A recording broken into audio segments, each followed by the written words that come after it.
I've spent my life overthinking to the point where I've often just been on the verge of having a nervous breakdown from too much thinking and overanalyzing and stressing out. But here I am. I've kind of found ways to make things work for me. And if you're someone that deals with stress and anxiety and burnout, perhaps, I've got a few ideas that could help.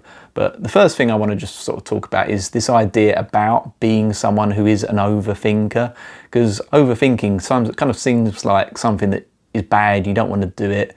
It's seen as something that you instantly want to change and you regret. But I would advise maybe don't be so quick to change yourself, because, well, maybe this idea of wanting to change yourself is not something you could actually do, or not in the short term.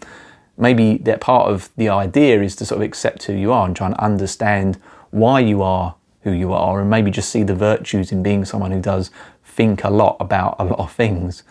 So while it can be bad, there are bonuses to this as well. You don't want to throw the baby out with the bathwater and lose all the benefits of being someone who is actually able to think in depth and reflect on what's going on in their lives.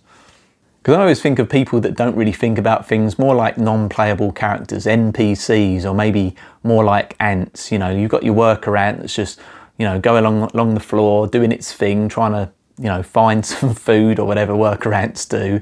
And then you've got the soldier ants that do their thing of just standing around looking for, predators and looking for ways to protect the hive. But, that's all they do. They don't really question their lives. And you could say, oh, I wish I was like that, because then I'd be a happy ant. But do you want to just be an ant? The thing that separates human beings from ants or any other animal really is the fact that we can think and we can reflect, and we are conscious of our faults and conscious of our actions, and we can kind of project into the future about what might happen. And that is the reason why humans do so well in one way, is the fact that we can rehearse our lives or particular outcomes before they happen, which, in an evolutionary sense could be the difference between dying and not. I mean, I can think of an example where back in the day, 20,000, 50,000 years ago, human beings, they lived in smaller tribes. We didn't have big cities and communities and culture and societies like we do now. And if you were the sort of person that was a bit of an overthinker, you might have actually been a great asset to your tribe, your village, your community. Your community might have gone out on a raiding hunt and, kicked butt, and there might have been some other a tribe, over the hill who, you've now had victory over them, and, your community no longer needs to worry about that tribe because, your guys went out and, you kicked their asses, and now they're not a threat. Or are they? Because the overthinker will think, well, what if they come back? Some people might think that's irrational, but the overthinker might just be, peering over the wall a few times to just see, well, maybe they come back over the hill, and maybe they do. Maybe the butts that you've kicked of the rival tribe, that was just a small portion of them. The rest are now on their way to enact revenge on you and your village and society in general. I know I'm going on an elaborate tangent, but bear with me.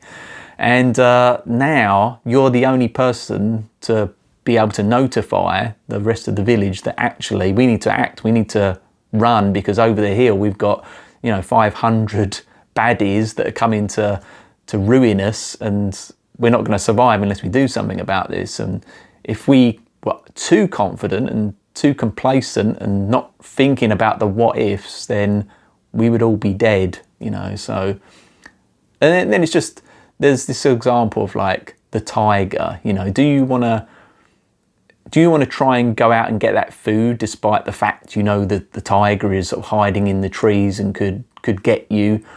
Or do you want to maybe think about it and reflect and think, okay, maybe it would be better to wait till daytime since tigers are nocturnal, and then therefore there's less chance of getting eaten by a tiger. Maybe I won't go to get this food or whatever it is, berries or whatever type, some rabbits or something, whatever you're hunting. Maybe you're not going to go out and hunt right next to the tiger's den. Maybe you're going to, go a little bit further away.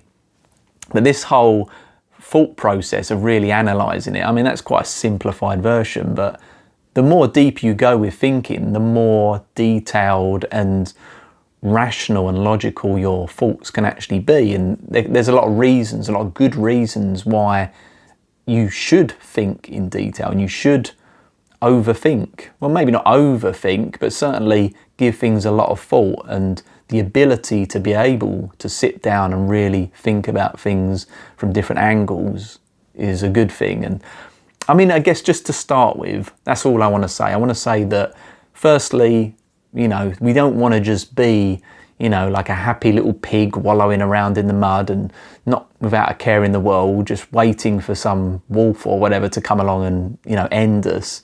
Maybe there is something positive to say in the fact that you are an overthinker. And I think maybe in some upcoming videos, what I'm going to do is suggest ways to sort of deal with when it just goes a little bit too far. And, you know, but at the end of the day, as I say, this has been a lifelong thing of mine. So it's something that I'm always going to deal with and something that perhaps you will always deal with. But that doesn't mean that you have to be imprisoned by your thoughts. And there are strategies and things you can take and put into place despite the fact that you have these issues. So stay with me and we'll talk about it more on the next one.